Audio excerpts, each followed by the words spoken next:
Shri Satyabodha ಗುರುರಾಜೋ ವಿಜಯತೆ. ಹರಿಸ್ಮರಣಂ Facebook ಬಳಗದ ಹಾಗೂ Kannada ಹರಿದಾಸಾಸಕ್ತರಿಗೆಲ್ಲ doctor ವೃಂದ ಸಂಗಮಾದ ನನ್ನ ನಮನಗಳು. ಮೂಲ ಸಂಸ್ಕೃತದ ಶ್ರೀಮದ್ವಾದಿರಾಜಯತಿವರ್ಯ ವಿರಚಿತ ಮಹಾಕಾವ್ಯ ರುಕ್ಮಿಣೀಶ ವಿಜಯ ಗ್ರಂಥ ರಸಾಯನದ ವಿಶೇಷತೆಯಲ್ಲಿ ಮೊದಲನೆಯ ಸರ್ಗದ ಇನ್ನೂ ಕೆಲವು ಶ್ಲೋಕಗಳ ಚಮತ್ಕೃತಿಯನ್ನು ಈ 6ನೆಯ ಭಾಗದಲ್ಲಿ ವಿಶೇಷತೆಯನ್ನು ನೋಡೋಣ. ಹಿಂದಿನ ಮಾಲಿಕೆಯಲ್ಲಿ ನಾವು ಕೃಷ್ಣಾವತಾರದ ನಂತರ ಆಕಾಶ ನಿರ್ಮಲವಾಯಿತು, ಕೃಷ್ಣನನ್ನು ಸ್ಮರಿಸುತ್ತಾ ಋಷಿಗಳಿಂದ ಸಮರ್ಪಿಸಲ್ಪಟ್ಟ ಹೂಗಳು ಮೋಡಗಳ ಅಡೆತಡೆಯಿಂದ ಕೃಷ್ಣನ ಮೇಲೆ ಬೀಳದೇ ಹೋದೀತು ಎಂಬ ಹೆದರಿಕೆಯಿಂದ ಮೋಡಗಳು ಋಷಿಗಳಿಂದ ದೂರ ಸರಿಸಲ್ಪಟ್ಟವೋ ಎಂಬಂತಾಯಿತು. ಹುಟ್ಟೇ ಇಲ್ಲದ ಕೃಷ್ಣಾವತಾರದ ನಂತರ ಸೃಷ್ಟಿಯಲ್ಲಿ ಎಲ್ಲೆಡೆಯೂ ಆನಂದ ಪಸರಿಸಿತು. ಈ ಭಾಗದಲ್ಲಿ ಮುಂದಿನ ಅಂಶಗಳನ್ನು ಸೂಕ್ಷ್ಮವಾಗಿ ಶ್ಲೋಕಗಳ ಅರ್ಥಗಳ ಮುಖಾಂತರ ಶ್ರೀ ವಾದಿರಾಜರು ಏನನ್ನು ಹೇಳಬಯಸಿದ್ದಾರೆ ಎಂಬುದನ್ನು ನೋಡೋಣ. ಶ್ರೀಕೃಷ್ಣನು ಅವತರಿಸುವುದಕ್ಕೆ ಮೊದಲೇ ಕಂಸನು ವಸುದೇವ ದೇವಕಿಯರನ್ನು ಕೈಕಾಲುಗಳನ್ನು ಬಂಧಿಸಿ ಕಾರಾಗೃಹದಲ್ಲಿ ಇಟ್ಟಿದ್ದನು. ಕೃಷ್ಣಾವತಾರದ ನಂತರ ಅವರ ಬಂಧನವು ತನ್ನಷ್ಟಕ್ಕೆ ತಾನೇ ಕಳಚಿ ಹೋಯಿತು. ಸ್ಥಾವರ ಜಂಗಮಾತ್ಮಕ ಪ್ರಾಣಿಗಳು ಕೃಷ್ಣನ ದರ್ಶನವಾದ ತಕ್ಷಣ ಬಂಧನದಿಂದ ಮುಕ್ತರಾಗುತ್ತಾರೆ. ಕೃಷ್ಣನ ಜನ್ಮ ನಂತರ ತಾವು ಅವನಿಗೆ ಜನ್ಮವಿತ್ತ ಮಾತಾಪಿತೃಗಳೆಂದು ಕಂಸನಿಗೆ ಗೊತ್ತಾದರೆ ಅವನು ತಮ್ಮನ್ನು ಕೊಲ್ಲಬಹುದು ಎಂಬ ಭಯದಿಂದ ಅಥವಾ ತಾವು ಜಗದೊಡೆಯನಿಗೆ ಜನ್ಮವಿತ್ತವರೆಂದು ಅಂದುಕೊಂಡರೆ ತಮಗೆ ನರಕ ಉಂಟಾದೀತು ಎಂಬ ಭಯದಿಂದ ಕೃಷ್ಣನನ್ನು ನೀನು ಜ್ಞಾನರೂಪಿ, ನಿನ್ನ ಶರೀರವು ಅಪ್ರಾಕೃತವಾದದ್ದು ಎಂದು ಹೊಗಳಿ ಮತ್ತೆ ನೀನು ಗುಣಪೂರ್ಣನಾದವನು, ತಾವು ಪಾಪ ಮುಕ್ತರಾದೆವೆಂದು ಭಾವಿಸಿದರು. ಪುನ್ನಾಮ ಎಂಬ ನರಕದಿಂದ ಮುಕ್ತ ಮಾಡುವವನೇ ಪುತ್ರ. ಯಾರೇ ಭಕ್ತರು ಅಪ್ಪ ತಂದೆ ನಮ್ಮನ್ನು ಕ್ಷಮಿಸು ಎಂದು ಪ್ರಾರ್ಥನೆ ಮಾಡಿದವರಿಗೆಲ್ಲ ಕೃಷ್ಣನು ಪುತ್ರನೇ. ಜಗತ್ತಿಗೆ ತಂದೆ ತಾಯಿ ರುಕ್ಮಿಣಿ ಕೃಷ್ಣರು. ಸಮಸ್ತ ಜಗತ್ತಿನ ಜೀವಿಗಳಿಗೆಲ್ಲ ಜನನಿ ಜನಕರು. ಈ ಸಮಸ್ತ ಜಗತ್ತಿನ ಭಕ್ತರಿಗೆ ಅವನು ತಂದೆಯಾದರೆ ಸಮಸ್ತ ಜಗತ್ತಿನ ಪ್ರಜೆಗಳಿಗೆಲ್ಲ ಜಗಜ್ಜನಕ ಜನನೀಯರಾದ ಕೃಷ್ಣ ರುಕ್ಮಿಣಿಯರ ಸಂತಾನ. ಜಗಜ್ಜನಕನನ್ನು ಅರಿತು ಸ್ತುತಿ ಮಾಡುವ ಭಕ್ತರನ್ನು ಪುನ್ನಾಮ ಎಂಬ ನರಕದಿಂದ ಮುಕ್ತ ಮಾಡುವ ದಯಾಮಯ ಶ್ರೀಕೃಷ್ಣ ಪರಮಾತ್ಮನು. ಬ್ರಹ್ಮನು ಪ್ರಪಂಚವನ್ನು ಸೃಷ್ಟಿ ಮಾಡಿ ಅದನ್ನು ತಾನು ತಿಳಿದವನು. ಆದ್ದರಿಂದ ಬ್ರಹ್ಮನು ವಿಷ್ಣುವಿನಿಗೆ ಪುತ್ರ, ವಸುದೇವನು ಕೃಷ್ಣನಿಗೆ ತಂದೆ. ಸಮಸ್ತ ಸೃಷ್ಟಿಗೆ ಅವರೇ ಜನನಿ ಜನಕರು. ಪ್ರತಿಯೊಬ್ಬರನ್ನು ಪುನ್ನಾಮ ಎಂಬ ನರಕದಿಂದ ಪಾರು ಮಾಡುವವನು ಶ್ರೀಕೃಷ್ಣ ಪರಮಾತ್ಮನೇ. ಶ್ರೀಕೃಷ್ಣನು ದೇವಕಿಗೆ, ಅಮ್ಮ, ಹಿಂದಿನ ಅವತಾರದಲ್ಲಿ ನಾನು ನಿನಗೆ ಹೇಗೆ ಕಾಣಿಸಿಕೊಂಡಿದ್ದನೋ ಈಗಲೂ ಹಾಗೆಯೇ ಅದೇ ಶರೀರದಿಂದ ಕಾಣಿಸಿಕೊಂಡಿದ್ದೇನೆ ಎಂದು ಹೇಳುವುದರಿಂದ ಇವನು ಜನ್ಮರಹಿತನು ಎಂಬ ಮಾತು ಸಿದ್ಧವಾಯಿತು. ದೇವಕಿಯು ವಸುದೇವನ ಮಾತುಗಳನ್ನು ಅನುಮೋದಿಸುತ್ತಾ ರೂಪಂ ಯತ್ ತತ್ ಪ್ರಾಹು ಅವ್ಯಕ್ತಮಾದ್ಯಂ, ಈ ಶ್ರುತಿವಚನಗಳಿಂದ ಕೃಷ್ಣನು ಜನ್ಮರಹಿತನು, ಅವತಾರ ಪುರುಷನು ಎಂಬ ಮಾತು ಸತ್ಯವಾಗುತ್ತದೆ. ಅನಂತರ ವಸುದೇವನು ಕೂಡ ದೇವಕಿಯ ಮಾತನ್ನು ಅನುಮೋದಿಸುತ್ತಾ ಹೇಳುತ್ತಾನೆ, ವಿದಿತೋ ಪರಃ ಹಿ ಸಾಕ್ಷಾತ್ ಭವಾನ್ ಪುತ್ರಃ ಪ್ರಕೃತೇ ಪರಃ. ವಸುದೇವ ದೇವಕಿಯರು ಕೃಷ್ಣನು ತಾನು ಹೆತ್ತು ಮಗನಲ್ಲ ಎಂದು ಕಂಸನಿಗೆ ಹೆದರಿ ಸುಮ್ಮನಿದ್ದರೂ ಕೃಷ್ಣನು ಕಾರಾಗೃಹದಲ್ಲಿ ಅವತರಿಸಿದ ಸಂದರ್ಭದಲ್ಲಿ ಸರ್ವಾಭರಣ ಭೂಷಿತನಾಗಿ ಕರ್ಣಕುಂಡಲಗಳಿಂದ ಅಲಂಕೃತನಾಗಿ ಭೂಮಿಯಲ್ಲಿ ಅವತರಿಸಿದನು. ಈ ವಿಷಯವನ್ನೇ ವಾದಿರಾಜರು ತಮ್ಮ ಲಕ್ಷ್ಮೀಶೋಭನ ಎಂಬ ಸಾಂಗತ್ಯ ಕೃತಿಯಲ್ಲಿ ಈ ರೀತಿಯಾಗಿ ವಿವರಿಸಿದ್ದಾರೆ. ಅವನ ಅವತಾರ ಸಮಯದಲ್ಲಿಯೇ ಕೌಸ್ತುಭಮಣಿ, ಶ್ರೀವತ್ಸದ ಕುರುಹು ಇಲ್ಲವೂ ಇದ್ದವು. ಇದನ್ನು ಶ್ರೀವಾದಿರಾಜರು ಸರ್ವಾಭರಣ ಭೂಷಿತನಾದ ವಿಠ್ಠಲ ಪುಟ್ಟಿದನೆನ್ನಬಹುದೇ, ಬಾಯಿಗೆ ಬಂದಂತೆ ಬೊಗಳದಿರು ಎಂದಿದ್ದಾರೆ. ಕೃಷ್ಣನಿಗೆ ಗರ್ಭವಾಸವಿದೆ ಎಂದವರಿಗೆ ಜನನ ಮರಣಗಳಿಂದ ಮುಕ್ತಿಯೇ ಇಲ್ಲ ಎನ್ನುತ್ತಾರೆ ವಾದಿರಾಜರು. ಪುರುಷನ ವೀರ್ಯವು ಸ್ತ್ರೀ ಗರ್ಭದಲ್ಲಿ ಸೇರಿದಾಗ ಒಂದು ಹೊಸ ಜೀವ ರೂಪುಗೊಂಡು ಶಿಶುರೂಪದಲ್ಲಿ ಭೂಮಿಗೆ ಬರುವಾಗ ದಿಗ್ವಸ್ತ್ರಾನ್ವಿತನಾಗಿ ಬರುತ್ತದೆಯೇ ಹೊರತು ಶ್ರೀವತ್ಸ ಕೌಸ್ತುಭಗಳ ಚಿಹ್ನೆಯನ್ನು ಹೃದಯದಲ್ಲಿ ಧರಿಸಿ ಶಿಶುರೂಪದಲ್ಲಿರುವವರಿಗೆ ಸಾಧ್ಯವಿಲ್ಲ ಎಂಬುದನ್ನು ತಮ್ಮ ವೈಕುಂಠ ವರ್ಣನೆಯಲ್ಲಿ ವಿವರವಾಗಿ ಹೇಳಿದ್ದಾರೆ. ಈ ಆಧಾರದ ಮೇಲೆ ಕೃಷ್ಣನು ಅಜನು ಜನ್ಮರಹಿತನು ಎಂದು ಸಿದ್ಧ ಮಾಡುವುದಕ್ಕೆ ಅನೇಕ ಶ್ರುತಿ ಸ್ಮೃತಿ ವಾಕ್ಯಗಳನ್ನು ದೃಷ್ಟಾಂತಗಳಿಂದ ನಿರೂಪಿಸಿದ್ದಾರೆ. ಶಕ್ತಿಯುಳ್ಳ ಪಿಶಾಚಿಗಳು ಪ್ರಾಣಿಗಳ ದೇಹದಲ್ಲಿ ಸೇರುವವು. ಅಷ್ಟೇ ಸುಲಭವಾಗಿ ಹೊರಗೆ ಬರುವುದು ಬಲು ಕಷ್ಟ. ಪಿಶಾಚಿಗಳಿಗೆ ಆ ಶಕ್ತಿ ಇದ್ದ ಮೇಲೆ ಸರ್ವೋತ್ತಮನಾದ ಭಗವಂತನು ದೇವಕಿಯ ಗರ್ಭದಲ್ಲಿ ಸೇರಲಾರನೆ. ಯದೀಹ ಜಾತೋ ವಸುದೇವ ವೀರ್ಯ ತದಾ ಕುತಸ್ತಸ್ಯ ವಿಭೂಷಣಾನಿ ವರಾಂಬರಂ ಕೌಸ್ತುಭರತ್ನಮುದ್ಯಂ ಸುದರ್ಶನಂ ಶಂಖ ಗದಾದಿ ಜಾತಂ. ಸರ್ಗ 1 52ನೇ ಶ್ಲೋಕ. ಈ ಪದ್ಯ ಇಂದ್ರವಜ್ರಾವೃತ್ತದಲ್ಲಿದೆ. ಹಿಂದೆ ಪ್ರಹ್ಲಾದನು ತಂದೆಯಾದ ಹಿರಣ್ಯಕಶಿಪುವಿಗೆ ಜಡವಾದ ಕಂಬದಲ್ಲೂ ಶ್ರೀಮನ್ನಾರಾಯಣ ಇರುವನೆಂದನು. ಇದರಿಂದ ಕೋಪಗೊಂಡ ಹಿರಣ್ಯಕಶಿಪುವು ಕಂಬವನ್ನು ಒದೆಯಲು ತಾನು ಪ್ರತ್ಯಕ್ಷನಾಗಿ ಹಿರಣ್ಯಕಶಿಪುವನ್ನು ಸಂಹಾರ ಮಾಡಿ ಆ ತಂದೆಯು ಕುಳಿತ ಸಿಂಹಾಸನವೆಂದು ತಾನು ಅದರ ಮೇಲೆ ಕುಳಿತು ಅವನಿಗೆ ಬ್ರಹ್ಮದೇವರಿಂದ ಕೊಡಲ್ಪಟ್ಟ ವರವನ್ನು ಸತ್ಯವನ್ನಾಗಿ ಮಾಡಿ ಅವನಿಗೆ ಪಟ್ಟಾಭಿಷೇಕ ಮಾಡಿದನು. ನರಸಿಂಹದೇವರು ಹಿರಣ್ಯಕಶಿಪುವಿನ ಹೊಟ್ಟೆಯಲ್ಲಿ ಕೈಯಾಡಿಸಿ ಪ್ರಹ್ಲಾದನಂತಹ ಮುತ್ತುರತ್ನಗಳು ಇನ್ನೆಷ್ಟಿವೆಯೋ ಎಂಬುದನ್ನು ಪರೀಕ್ಷೆ ಮಾಡಲೋ ಎಂಬಂತೆ ಅವನ ಗರ್ಭವನ್ನು ಚೆನ್ನಾಗಿ ಶೋಧಿಸಿ ನೋಡಿದನು ಎನ್ನುತ್ತಾರೆ ವಾದಿರಾಜರು. ಹಿರಣ್ಯಕಶಿಪು ಕಂಬದಲ್ಲಿ ನರಸಿಂಹರೂಪದಿಂದ ಬಂದನು. ಕಾರಣ ನಿಜ ಭೃತ್ಯ ಭಾಷಿತಂ ಸತ್ಯಂ ವಿಧಾತುಂ.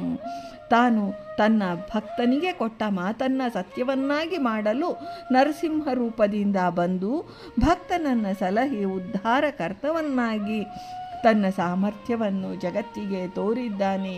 ಅದನ್ನೇ ವಾದಿರಾಜರು ತಮ್ಮ ದಶಾವತಾರ ಸ್ತೋತ್ರದಲ್ಲಿ 4ನೆಯ ಅವತಾರವಾದ ನರಸಿಂಹನನ್ನು ವರ್ಣಿಸುವಾಗ ಸ್ತಂಭಾರ್ಭಕ ಎಂದು ಸಂಬೋಧಿಸಿದ್ದಾರೆ.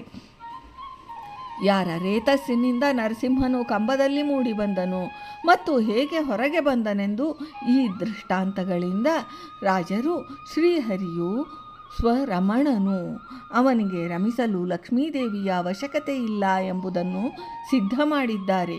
ಶಕ್ತಿಯುಳ್ಳ ಪಿಶಾಚಿಗಳು ಪ್ರಾಣಿಗಳ ದೇಹದಲ್ಲಿ ಸೇರುವವು, ಬೇಕಾದಾಗ ಹೊರಗೂ ಬರುತ್ತವೆ. ಹಾಗಾದರೆ ಸರ್ವೋತ್ಕೃಷ್ಟನಾದ ಕೃಷ್ಣನು ದೇವಕಿಯ ಗರ್ಭವನ್ನು ಸೇರಿ ಹೊರಗೆ ಬರುವುದು ಏನು ಕಷ್ಟ? ಕೃಷ್ಣನು ಸಾಮಾನ್ಯರಂತೆ ಹುಟ್ಟಿದನು ಎನ್ನುವುದು ಮೂರ್ಖ ಶಿರೋಮಣಿಗಳ ಲಕ್ಷಣ.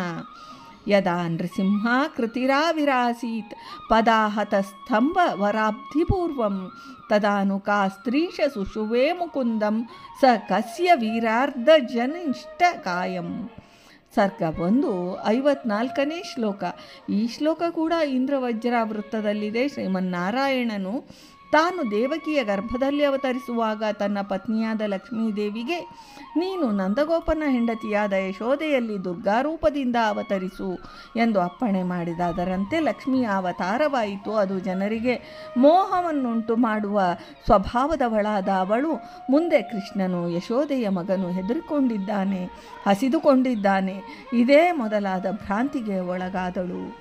ಬುದ್ಧಿವಂತನಾದ ಕೃಷ್ಣನು ತಾನು ವಸುದೇವನ ಮನೆಯಲ್ಲಿಯೇ ಇದ್ದರೆ ಅಲ್ಲಿಗೆ ಕಂಸನ ಮಿತ್ರರಾದ ಪೂತನಾದಿಗಳು ಬಂದು ಹಿಂಸೆ ಮಾಡಲಾರರು. ಆಗ ಅವರನ್ನು ತಾನು ಕೊಲ್ಲುವ ಪ್ರಸಂಗ ಬರುವುದಿಲ್ಲ.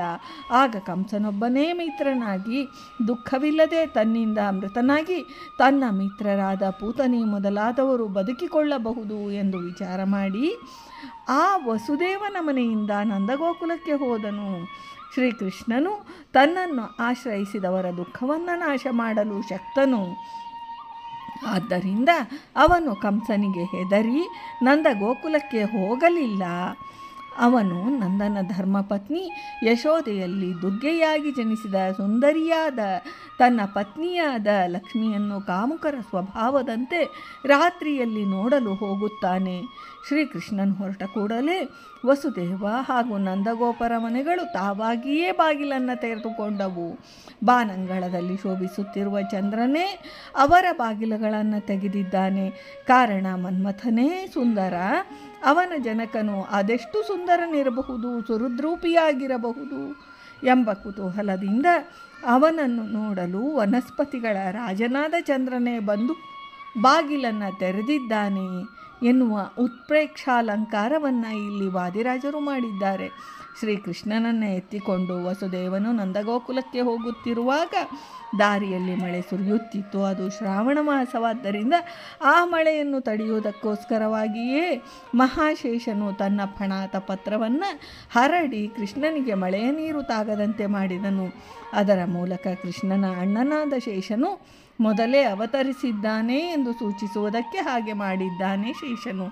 ರಾಜರ ದೃಷ್ಟಿಯಲ್ಲಿ ಆ ಘಟನೆಯು ಮೋಡಗಳು ತಾವು ಅತಿಯಾಗಿ ಮಳೆ ಸುರಿಸುವುದರಿಂದ ನಂದಗೋಕುಲದಲ್ಲಿ ದನಕರುಗಳಿಗೆ ಅಲ್ಲಿದ್ದ ಜನರಿಗೆ ತಾನು ಸುರಿಸಿದ ಮಳೆಯಿಂದ ಗೋಕುಲದಲ್ಲಿ ತೊಂದರೆಯಾಗಬಹುದೆಂಬ ದೃಷ್ಟಿಯಿಂದ ವಸುದೇವನು ನಂದಗೋಕುಲವನ್ನು ಮುಟ್ಟುವವರೆಗೆ ತುಂತುರು ತುಂತುರು ಮಳೆಯನ್ನು ಸೃಷ್ಟಿಸಿದನು. ವಸುದೇವನು ಕೃಷ್ಣನನ್ನು ಕರೆದುಕೊಂಡು ನಂದಗೋಕುಲಕ್ಕೆ ಹೋಗುವಾಗ ಬ್ರಹ್ಮರುದ್ರಾದಿಗಳು ಪುಷ್ಪವೃಷ್ಟಿಯಿಂದ ವಾದ್ಯ ಘೋಷಗಳ ಸಹಿತವಾಗಿ ತಾನು ಅವರ ಹಿಂದೆ ಯಶೋದೆಯ ಮನೆಗೆ ಹೋದರು. ಹಿಂದೆ ರಾಮಾವತಾರದಲ್ಲಿ ರಾವಣನೊಡನೆ ಯುದ್ಧ ಮಾಡಲು ಲಂಕೆಗೆ ಹೋಗುವಾಗ ಅಡ್ಡವಾದ ದಕ್ಷಿಣ ಸಮುದ್ರವನ್ನು ತನ್ನ ಬಾಣಗಳಿಂದ ಸಮುದ್ರದಲ್ಲಿ ದಾರಿಯನ್ನು ಕಲ್ಪಿಸಿದನು. ಸಮುದ್ರರಾಜನು ಹೆದರಿ ದಾರಿಯನ್ನು ಮಾಡಿಕೊಟ್ಟನು. ಆಗ ರಾಮನು ಸೇತುವೆಯನ್ನು ಕಟ್ಟಿ ಲಂಕೆಗೆ ಹೋದನು. ಈಗ ಅಡ್ಡವಾಗಿದ್ದ ಯಮುನಾ ನದಿಯು ಹಿಂದೆ ತನ್ನ ಪತಿಯಾದ ಸಮುದ್ರದ ಸ್ಥಿತಿಯನ್ನು ಜ್ಞಾಪಿಸಿಕೊಂಡು ಯಮುನೆಯು ಭಯಭೀತಳಾಗಿ ಕೃಷ್ಣನಿಗೆ ದಾರಿ ಮಾಡಿಕೊಟ್ಟಳು. ಯಮುನೆಯು ತನ್ನ ಪ್ರವಾಹವನ್ನು ಹಿಡಿತದಲ್ಲಿಟ್ಟುಕೊಂಡು ವಸುದೇವನು ಕೃಷ್ಣನೊಂದಿಗೆ ತನ್ನನ್ನು ದಾಟುವಂತೆ ಅನುಕೂಲ ಮಾಡಿಕೊಟ್ಟಳು. ವಾದಿರಾಜರ ದೃಷ್ಟಿಯಲ್ಲಿ ಈ ಘಟನೆ ಕೃಷ್ಣನನ್ನು ಎತ್ತಿ ಹಿಡಿದು ನಾನು ಸರ್ವೋತ್ತಮನೆಂದು ಭಜಿಸುವವರಿಗೆ ಸಂಸಾರ ಸಮುದ್ರವು ಯಮುನೆಯು ವಸುದೇವನಿಗೆ ತನ್ನ ಪ್ರವಾಹವನ್ನು ಹಿಡಿತದಲ್ಲಿಟ್ಟುಕೊಂಡು ಅವನನ್ನು ದಂಡೆಗೆ ಮುಟ್ಟಿಸಿದಂತೆ ಕೃಷ್ಣನ ಭಕ್ತರನ್ನು ತನ್ನ ತವರು ಮನೆಗೆ ಕಳಿಸದೆ ತನ್ನ ಅತ್ತೆಯ ಮನೆಗೆ ಕಳಿಸುತ್ತಾಳೆ. ವಸುದೇವನು ಕೃಷ್ಣನನ್ನು ಎತ್ತಿಕೊಂಡು ಹೋಗುವಾಗ ಅವನ ಒಡವೆಗಳಲ್ಲಿ ಮಹಾಶೇಷನ ನೆರಳು ಬಿದ್ದಿವೆ. ಕೈಯು ಕೃಷ್ಣನ ಸ್ಪರ್ಶದಿಂದ ರೋಮಾಂಚನವಾಗಿದೆ. ವಸುದೇವನ ಅವಯವಗಳು ಕೃಷ್ಣನ ಸ್ಪರ್ಶದಿಂದ ವಿನಯದಿಂದ ನತವಾದವು. ರಾಜರ ದೃಷ್ಟಿಯಲ್ಲಿ ಮಹಾಶೇಷನ ಫಣಾತ ಪತ್ರದಲ್ಲಿ ಇರುವ ಕೃಷ್ಣನು ವೈನತೆಯಾಂಸಗನಂತೆ ಕಂಡನು. ಕೃಷ್ಣನ ಮೈಮೇಲೆ ಇರುವ ಆಭರಣಗಳು ಮಹಾಶೇಷನ ಕಣ್ಣಲ್ಲಿ ಪ್ರತಿಬಿಂಬಿತವಾಗಿ ವಸುದೇವನು ಮುಂದೆ ಹೋದಂತೆ ಆಭರಣಗಳು ಶೇಷದೇವರ ಕಣ್ಣಿನ ಕಾಂತಿಯಿಂದ ವಜ್ರದಂತೆ ಹೊಳೆದವು. ವಸುದೇವನು ನಂದಗೋಕುಲಕ್ಕೆ ಹೋಗುವಾಗ ಜಲದಗಳ ಗರ್ಜನೆ, ಗಂಧರ್ವರ ಗಾಯನ, ಪುಷ್ಪಕ ವಿಮಾನಕ್ಕಿಂತ ಹೆಚ್ಚಾದ ಕಾಂತಿಯಿಂದ ಹೊಳೆಯುತ್ತಿರುವಂತೆ ಜಗದೊಡೆಯನು ಶಿಶುರೂಪಿಯಾಗಿ ತೊಟ್ಟಲಿನಲ್ಲಿ ಆಕಾಶದಲ್ಲಿ ದೇವತೆಗಳ ಪುಷ್ಪವೃಷ್ಟಿ, ಆಕಾಶದಿಂದ ಇಳಿಬಿಟ್ಟ ಹೂಮಾಲೆಗಳು ಚಾಮರದ ಕೆಲಸವನ್ನು ಮಾಡುತ್ತಿವೆ. ವಾದಿರಾಜರ ವರ್ಣನೆಯಲ್ಲಿ ಶೇಷಪಣಾತ ಪತ್ರ ಶಾಯಿಯಾಗಿ ಸರ್ವಾಭರಣ ಭೂಷಿತನಾಗಿ ವೈಭವದಿಂದ ಮೆರೆಯುವ ಕುಬೇರನ ವೈಭವದಂತೆ ಕಂಡಿದೆ ಶ್ರೀಕೃಷ್ಣನ ಅವತಾರ. ಭೂಮಿಯಲ್ಲಿ ಅವನ ವಿಜಯ, ರಾಕ್ಷಸರ ಮೇಲೆ ಶುಕಾದಿ ಮುನಿಗಳ ಪ್ರಾರ್ಥನೆ, ಭಕ್ತಿಯಿಂದ ಸ್ಮರಿಸುವವರಿಗೆ ಧರ್ಮಾರ್ಥ ಕಾಮ ಮೋಕ್ಷಾದಿಗಳ ಪ್ರಾಪ್ತಿ. ಲೋಕದಲ್ಲಿ ಪ್ರಕಟವಾದ ಕೂಡಲೇ ದೇವತೆಗಳು ಅತಿಶಯ ಸಂತುಷ್ಟರಾದರು. ಓದಿದವರಿಗೆ ಪಾಪದಿಂದ ಮುಕ್ತಿ, ಸಹೃದಯರಿಗೆ ವಿವಿಧ ರೀತಿಯ ಅರ್ಥಗಳು ಹೊಳೆಯುತ್ತವೆ. ವಾದಿರಾಜರ ಅನುಗ್ರಹದಿಂದ ಬೇರೆ ಬೇರೆ ಆಯಾಮಗಳಲ್ಲಿ, ಬೇರೆ ಬೇರೆ ದೃಷ್ಟಿಯಲ್ಲಿ, ಬೇರೆ ಬೇರೆ ವಿಚಾರಧಾರೆಗಳು ತೆರೆದುಕೊಳ್ಳುವವು. ಸ್ವರ್ಮೂರ್ಖ ಮಲಮಾಲ್ಯ ಚಾಮರಗಣ ಶ್ರತಾಯಿ ತಾಹೀಶ್ವರ ಶಕ್ರಾದ್ಯೇ ಪರಿವಾರಿತಃ ಪಥಿಯಯೌ ರಾಜಾಧಿರಾಜಪ್ರಭ.